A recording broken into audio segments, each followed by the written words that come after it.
Leading change, hard work, collaboration and shared commitment, as the theme of the video. The responsibility to leave a legacy that future generations can be proud of. These are central to the Port 2050 initiative, as is the view of all of those who shaped that effort, that a great transition looks almost certain to be at the core of how we think about things in the future. When I began thinking about this speech a few months ago, I planned only to talk about Port 2050, the strategic visioning process that was an eye-opener for the port, and I think for all of those who participated in it. The participants included small business, big business, unions, farmers, First Nations, railways, truckers, environmentalists, shipping companies, federal, provincial, and municipal government officials. There were diverse opinions and wide-ranging views. Yet we all emerged from the visioning effort in agreement that while we can't accurately predict the future, we can certainly plan for it. Since then, however, we've seen some remarkable developments. Developments that seem to indicate some of the changes and volatility that we collectively envisaged in the scenarios process is closer than we thought. The Greece crisis, the Italy crisis, monetary and market upheaval, the Occupy movement, and in particular, the questioning its early hours provoked in a public way about some fundamental and important issues. The future seems to be coming at us faster than we could have imagined, faster than the capacity and availability and capability of some to face it head on. The message from all of these developments is that planning processes are important, but what's more important is the individual and collaborative action that's required to advance them. Not action decades from today, but action now. So that's what I'm going to talk about today. A time to plan and a time to act. We need to start taking the actions that will allow us to preserve and increase the jobs that produce our standard of living and support the services that we need and rely upon. We need to start acting on job creation today. When I used that phrase with a colleague, we need to start acting on job creation today, they said, "You sound like a politician." I'm not a politician. That's not my field. But if that statement signifies that there's some common ground, then it means to me there's a greater opportunity for collaboration. And through the Port 2050 experience and our collective experience of recent events around the world, there is ample evidence that all of us need to act together to succeed in leadership. The 2050 initiative showed us that whether it's a short and mid-term increase in exporting our oil and gas and a long-term move away from hydrocarbon-based fuels, or the effects of climate change, or a restructuring of global trade and international markets, or the inevitable and necessary growth of our own population here in Canada, change will always wait outside the door. We know that the frightening miss the boat and local fortress scenarios will be realized if we don't collaborate within the gateway supply chain. Given the speed and implications of situations like Greece and Italy, the Great Transition scenario doesn't seem so futuristic at all. The triggers may be more economic and societal than the environmental and climate change triggers that we foresaw only a few months ago when we were doing collectively the scenario planning exercise. But the effect is the same, and it seems like it's already beginning. I think it makes some feel that change is coming so fast, so rapidly, that we can't deal with it. We feel powerless and helpless.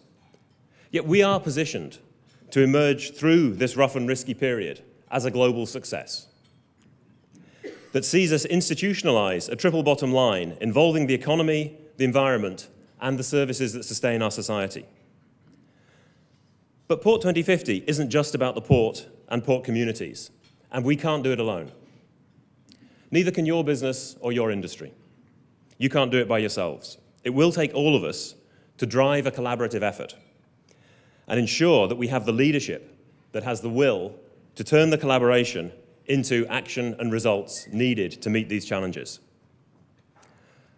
How we meet change will determine if all of us in this room, our neighbours, the people in this region, this province, this country, and the next generation, if they prosper or not.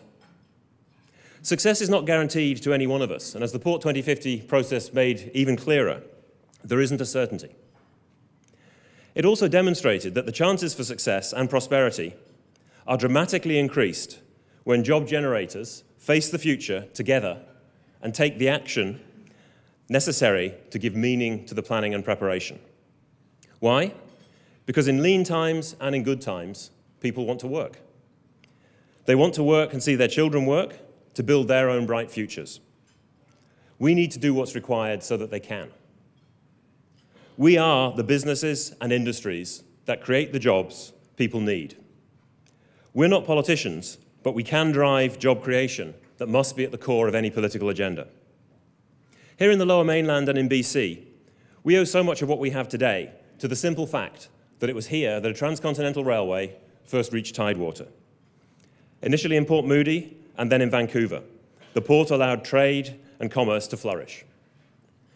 Today, Port Metro Vancouver has become Canada's most important asset in the growth and prosperity of our Pacific Gateway, a driving force delivering and leveraging supply chain value for industry, for community, and for our nation.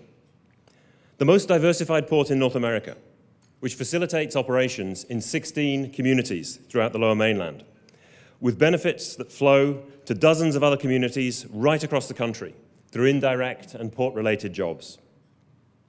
This port, built by people in this room, built by our neighbours, and built by those who came before us, is Canada's largest and busiest, trading $75 billion of goods annually. It's an essential component of our national economic and social fabric, handling and shipping what we manufacture, what we mine, what we harvest, what we need. Through it, working Canadians here and across the Western provinces export wood, grain, coal, sulfur, potash, oil and gas, other resources to more than 160 trading economies around the world. Economies that know in an instant whether we're up to the challenge or whether we're slipping behind our competitors. Through the port, we import the goods and consumer products from the Asia-Pacific region that we depend upon locally and that are depended upon across Canada and in communities throughout North America. But what we export and import today, and from where we export and import it, will change in the coming years. That's inevitable. Markets, commodities, consumer goods will rise and fall and change. We have to prepare for that. But just how do you prepare for change and chance when what you're preparing for at this point is by definition uncertain and unknown? We discovered through the Port 2050 Visioning Initiative that you do it by putting in place that gives you the ability to adapt to change. You tackle the hard problems. You put in place the policies and programs and people that will allow to the greatest extent the flexibility to deal with change in external circumstances and also the greatest chance of success in adapting to it. Do we need to do this? It's certainly not an easy task. But Greece and Italy tell us that if we don't, we have a bleak future. Not long ago, some might have answered the question, do we need to do it, by talking about the need to preserve our size, our rank, our reach, our prestige, our prominence. I've just spoken about the port in much the same way.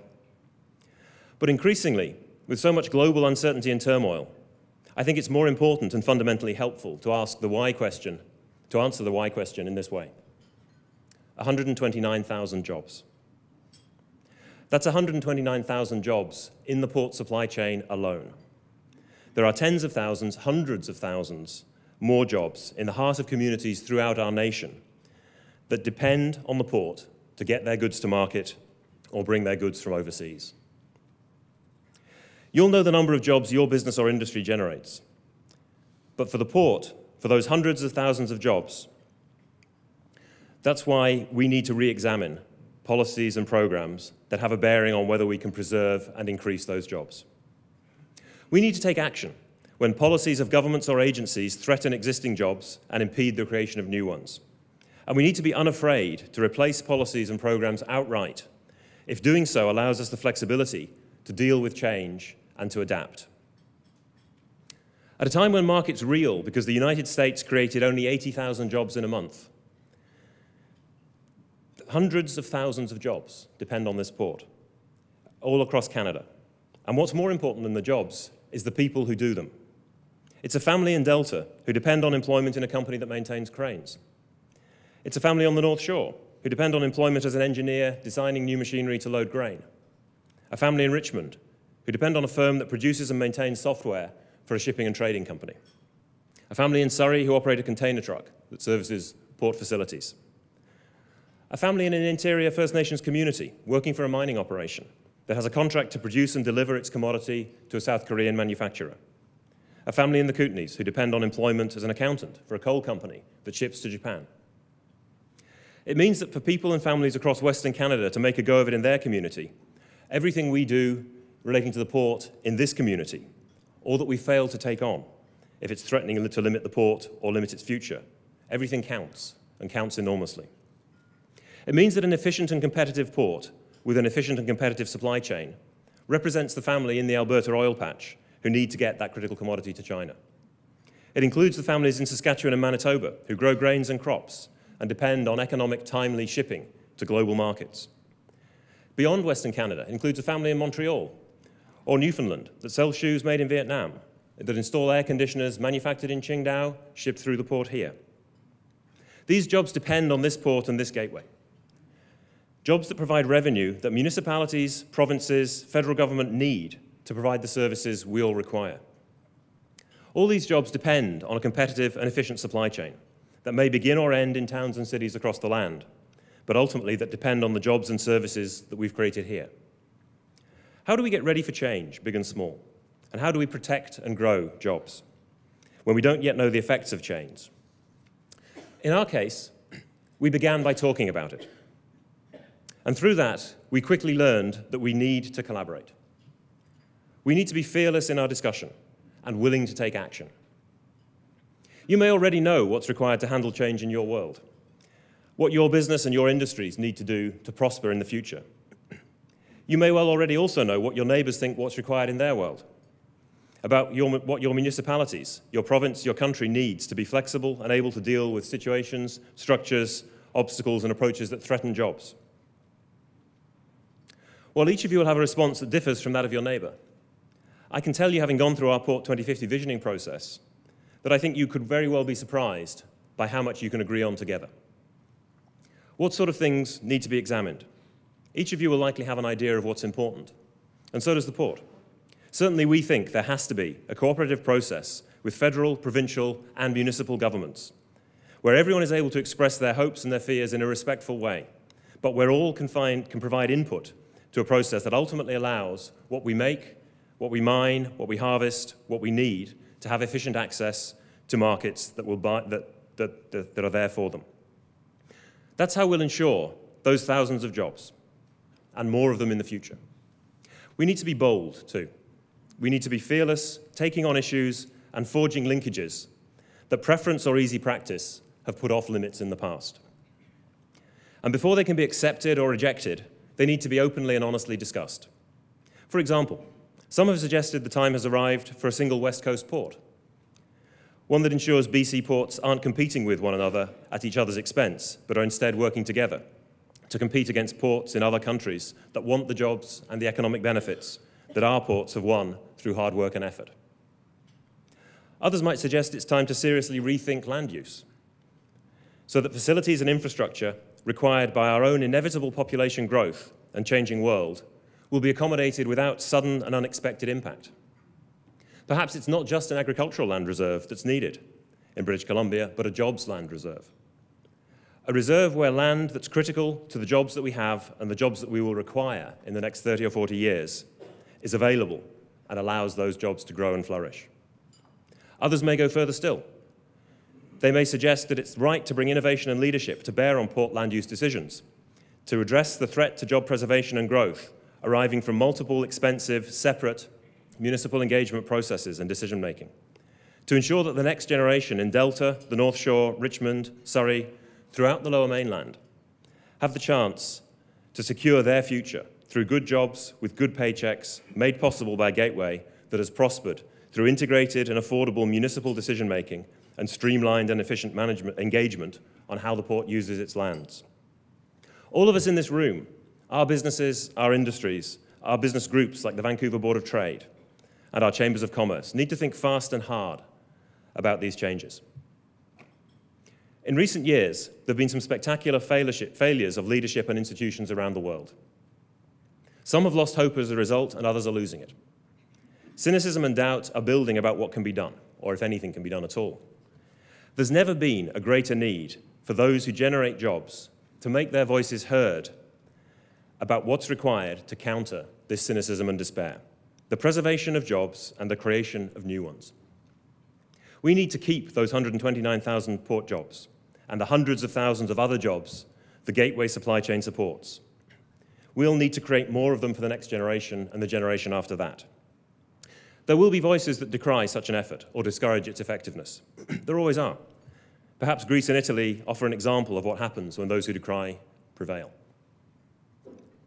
Politics, too, will continue to factor in, of course, but there is common ground on that front as well, with recognition that the effort must be about growing, preserving, and creating jobs that BC needs, to ensure the jobs that Canada needs can be created, about creating the wealth we need to support the social services that we require.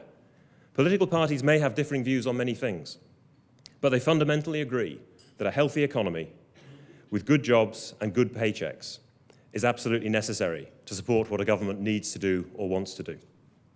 The key, though, is us. The port, our gateway partners, the Board of Trade, all of us need to step up, and we need to do it now. When the global economy goes from being a media phrase to something that actually affects us directly, our jobs, our retirements, the services we receive from governments, it suddenly becomes very personal and very unsettling. Hope can get lost, and when hope gets lost, fear takes hold. Fear that our future will be bleak, fear that our hopes and dreams have been dashed, fear that what we've worked for will be lost. But Port 2050 tells us that leadership and action trump those fears. And because so many people feel they are losing hope, we need to lead like never before. It's up to us to identify the roads to job preservation and creation, and the economic prosperity, the government services, and the environmental sustainability that job creation makes possible. It's up to us to face what keeps some of us apart and deal directly with what's hindering job creation. I believe there's an important role to be played by our business and by yours that will gain the ability to face change in the future with confidence. The port, of course, faces its own threats. Recently, we've seen the US Federal Maritime Commission open an inquiry into Canadian and Mexican ports. US politicians say we're diverting US traffic from their ports to ours. They fail to mention that this traffic and where cargo enters and leaves North America is the decision of shippers, who seek out the most competitive and efficient gateway through which to ship. There are some US voices of reason, however. They've called the US action nonsense and suggest the US should focus on domestic impediments to US port competitiveness, not external ones. The same voices call what we've done in this country a best practice that the US can learn from. It's always nice to hear Americans sing Canada's praises for our people and our practices, and there has been much of that in these past few years. This latest bit of political chicanery in the US seems born of that fear, that their economy, their way of life, is slipping away. What's wrong in America can't be fixed by attacking what's right in Canada. But that's what happens when jobs are lost. Job creation sputters and fear takes hold. I raise this example because whether it's this threat to us or a threat to your business, we need to work together and stand together to put down such distractions. Because we've done good things.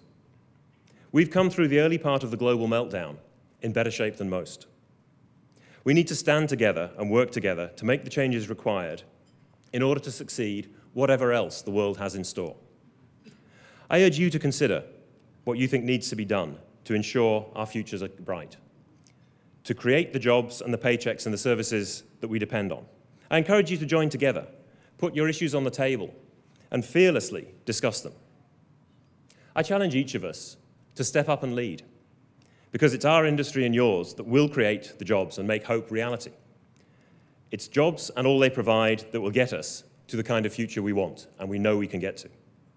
The key to our anticipated future is to act. We need to do it, and we need to do it now. People want to work. We all want a bright, vibrant future.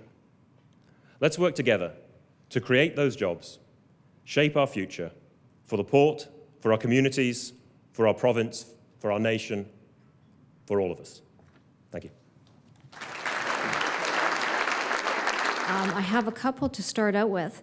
Robin, can you speak a little bit to the federal and provincial governments? Are they doing enough? Thanks. The support from the federal and provincial government has been absolutely fundamental to what we've achieved. I mean, the common vision, the advocacy, the investment in the gateway has brought us to where we are today, to where we have a supply chain system that is the envy of our competitors. So the federal and provincial government have done a great job. I think what we could say from the 2050 process, though, is the need to continue is absolutely clear, and possibly even the need to accelerate. But the foundation is very strong, and they've been great partners. So this is from William Jung from Original Organic Garden Products. And he asks, on October the 6th, in a BC Business article, you said agriculture is emotionally important but economically of relatively low importance to the Lower Mainland. And in terms of food security, it is almost meaningless to the Lower Mainland. Would you clarify this statement, please? I'd be happy to. Agriculture is a critical component of the economy, but it's the only component that's protected by a land reserve. And I think the fearless debate we need to have is about the right balance. Agriculture has a role to play. I'm an avid consumer of local produce. I'm no doubt about that. I think there are great opportunities if we work together to actually get a better outcome, where the port, industry, the jobs it creates, sits comfortably hand in hand with a successful, growing agricultural sector. But we need to have a conversation. Thank you. Okay, so this is from Vic D. Scott Construction, and they ask, thank you for your support of the Vancouver Aboriginal Skills Employment Partnership. Besides, you have to help me with this. Besides your MOU with the Tsawwassen First Nation. Okay, you just take it over, buddy. Okay. I have very bad writing, so I'm good at reading handwriting. Thank you for your support of Van ASEP and the Employment Skills Partnership. Besides your MOU and JV with Tsawwassen First Nation, do you have other working arrangements with other local First Nations? And it's a great question. It's something we're putting a lot of focus on. The furthest advanced relationship we have is the relationship identified in the question with the Tsawwassen First Nation. But we have a lot of focus on Aboriginal engagement throughout the Lower Mainland. And through that, we have some good experience and some bad experience. But the thing that, again, coming back to the theme I've been talking about, the thing that has underpinned the relationship with the Tsawwassen First Nation has been bold dialogue through which we've found common interest. And I'm confident that if we have the right conversation and the right collaboration, we can move forward in that way with other First Nations bands throughout the Lower Mainland. It's not easy.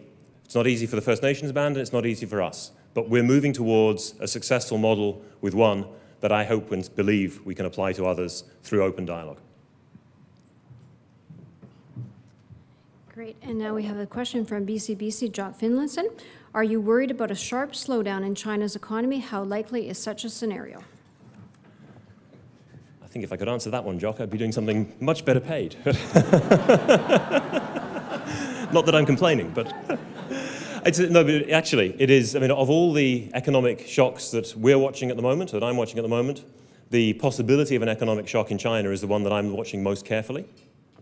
At the moment, I mean, I don't have any huge insight, so I think Jock could probably answer this question better than me. But from what we see, we certainly see China successfully slowing down. I say successfully because at the moment, it looks like they are meeting their targets of slowing down from around 10% growth to around 8% growth. To put in context what that growth means and what happens if they overshoot and overslow down, I heard a fascinating statistic when I was traveling around Asia recently with our CFO. The steel industry in China, and we export a lot of metallurgical coal to Asia, the steel industry in China grows each year by the total amount of the size of the steel industry in Japan. So if any of us are under any illusions how important China is to the global economy, there are a legion of statistics like that that bring it home. So I haven't at this stage seen anything that has me despairing, concerned, frightened, but it's certainly something we're watching carefully. What will be the score on Sunday? 2050 sounds good. It's possible, right? 2-point conversion. It's the Lions. Why even ask? Okay, back to business, folks.